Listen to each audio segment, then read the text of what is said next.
lebih baik daripada darahnya para syuhada. Berapa kesempatan telah kita ketinggalan, ya, kita sering ketinggalan. Berapa ratus kali tabligh akbar kita hadiri, berapa ribuan bahkan maulid Nabi kita mendengar ceramah di dalamnya.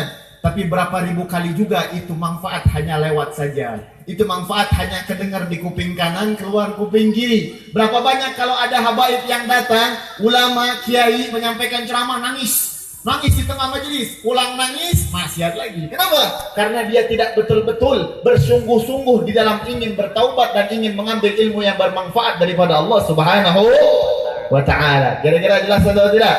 Ya? Jadi yang pertama kali disampaikan, untuk kedepannya kita perbaharui lagi. Jangan sampai kita hadir tabligh akbar malah udah nggak dapat apa yang sedang disampaikan. Kedua, sholat subuhnya tinggal.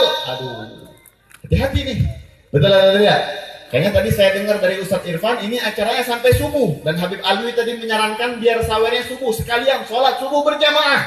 Biar panitianya nanti nggak dapat tanggung jawab di akhirat. Karena banyak di daerah Jawa Barat ini bikin acara sampai jam 2 malam. Sampai jam 3 malam. Bagus atau tidak? Bagus. Kalau sholat subuhnya nggak tinggal. Tapi kalau dibubarin, sholat subuhnya kemudian ketinggalan, hati-hati. Itu tanggung jawabnya para panitia nanti di hadapan Allah Subhanahu wa ta'ala. Kira-kira nanti siap untuk sholat subuh berjamaah?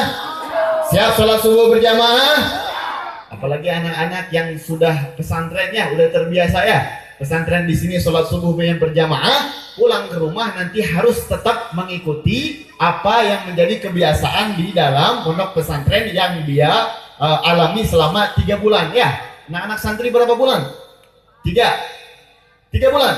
Nah, mudah-mudahan insya Allah semua yang hadir mendapatkan ilmu yang bermanfaat. Amin ya rabbal alamin. Alhamdulillah, yang mau saya sampaikan nggak banyak ya, sedikit saja, tapi insya Allah sedikitnya kalau betul-betul kita dengar dan kita amalkan, maka insya Allah kita akan menjadi hamba yang betul-betul akan diridhai oleh Allah Subhanahu wa ta'ala. Karena yang sedikit mau disampaikan ini adalah dari Al-Quran, yang mana Al-Quran itu sedikitnya tidak bisa dikategorikan sedikit, melainkan sedikitnya bisa kita menjadikan keberkahan daripada Allah Subhanahu wa ta'ala. Yang pertama yang saya mau sampaikan, kita ini hidup di dunia gak lama ya.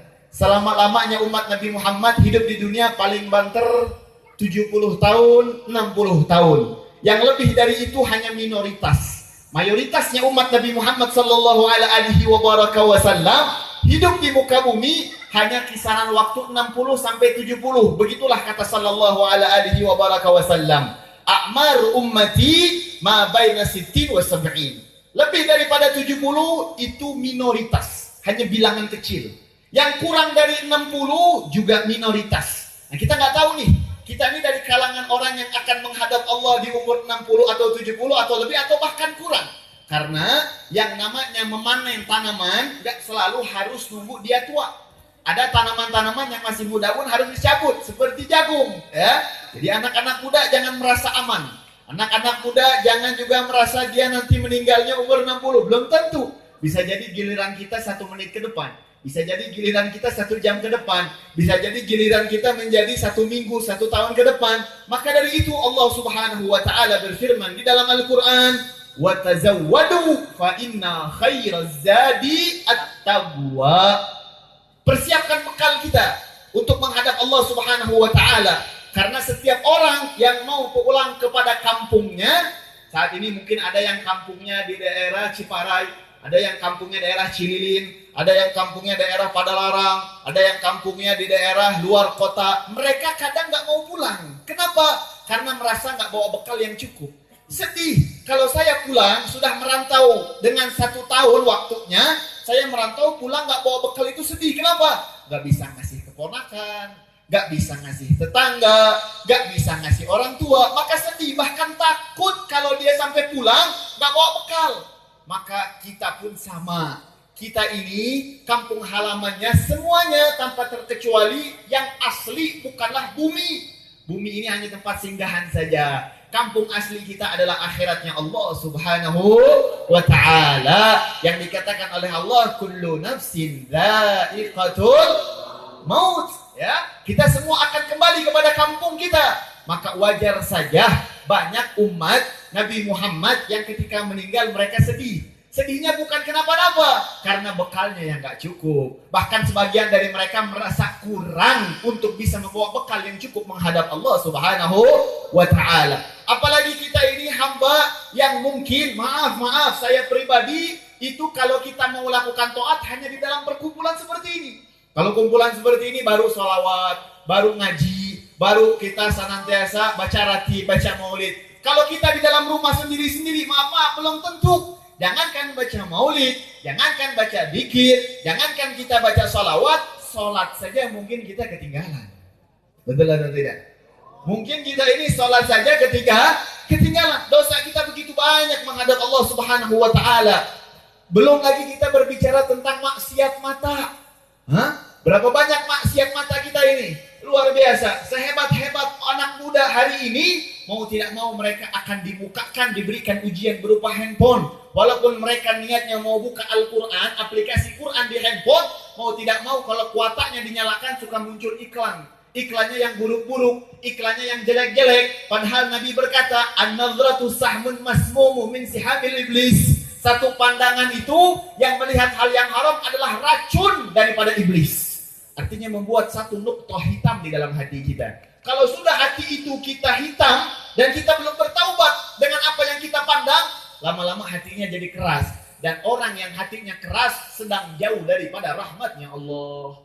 Gimana kalau dia sedang dalam keadaan hatinya keras, tiba-tiba ajalnya datang? Mau kita kasih apa nanti? Pertanyaan mungkar nakir mau dijawab pakai apa? Pakai jet-jet kita? Pakai handphone kita? La wallah. Ketika ditanya nanti di hari kiamat oleh Allah, aku sehatkan engkau punya tangan, aku sehatkan engkau punya mulut. Ketika bangun tidur kamu pakai apa? Berdoa atau tidak? Engkau ketika bangun tidur baca doa atau tidak? Alhamdulillahilladzi ahyana ba'dama amatana wa ilaihin nusyur. Kalau iya alhamdulillah. Tapi kalau jawabannya, ya Allah saya bangun tidur dipakai tangan saya mengangkat, bukan untuk berdoa tapi balas WhatsApp. Tapi lihat instastory orang lain. Bukan instastory Instagram, lihat story di WhatsApp. Siapa yang nanti akan selamat dari pertanyaan itu? Yang diriwayatkan oleh Sayyidina Abdullah bin Mas'ud radhiyallahu taala anhu wa ardhah, la yazalu qadamu ibnu Adam, tidaklah berjalan satu langkah kaki anak Adam nanti di hari kiamat kecuali akan ditanya tentang 5 perkara. Salah satunya tentang umur dia dipakai buat ngapain. Hari ini yang sampai saat ini masih bisa menghirup napasnya di dalam tahun 2021, itu Allah ingin agar kita panjang umurnya supaya kita bisa taubat, supaya kita bisa bawa bekal yang cukup. Makanya kata Nabi SAW, khairukum man qala umru wa hasuna amaluh. Sebaik-baik dari antara kalian adalah orang yang umurnya panjang dan baik amalnya. Kalau kita tanyakan, Allah panjangkan sekarang umur kita coba flashback tahun 2020 kemarin. Berapa banyak maksiat yang belum kita bertaubat di dalamnya? Berapa banyak mungkin maksiat yang kita nggak sadar kita melakukannya? Kadang kita nggak sadar. Anak-anak muda yang suka nonton di YouTube, kalian yang suka nonton konten-konten di YouTube, vlog-vlog di YouTube, ingat, di dalam konten yang kalian tonton, itu banyak para orang-orang YouTuber yang sedang bercerita tentang gosip, yang sedang bercerita tentang aib orang lain. Nabi SAW bersabda, al-mustami syariqul qail. Yang mendengarkan gosip, dosanya sama kayak yang menggosip. Dan dosanya menggosip, asyaddu min salatina zinah. Dosanya lebih parah daripada 30 kali berzina. Dalam riwayat, menzinahi ibunya. Allah. Pernah gak sadar kita melakukan maksiat itu? Pernah gak kita sadar melakukan maksiat itu? Dosa menggunjing sama kayak menggunjing. Bagaimana nanti kita akan menghadap oleh Allah? Akan menghadap kepada Allah, membawa dosa yang begitu banyak. Padahal kita gak tahu kapan umur kita. Betul Allah Maha Pengampun, betul Allah Maha Penyayang, betul Allah Maha Rahmat. Masalahnya kita terketuk gak hatinya untuk meminta maaf kepada Dia Sang Maha Pengampun. Masalahnya hati kita tersadar atau tidak bahwasanya kita memiliki dosa yang kita gak sadari.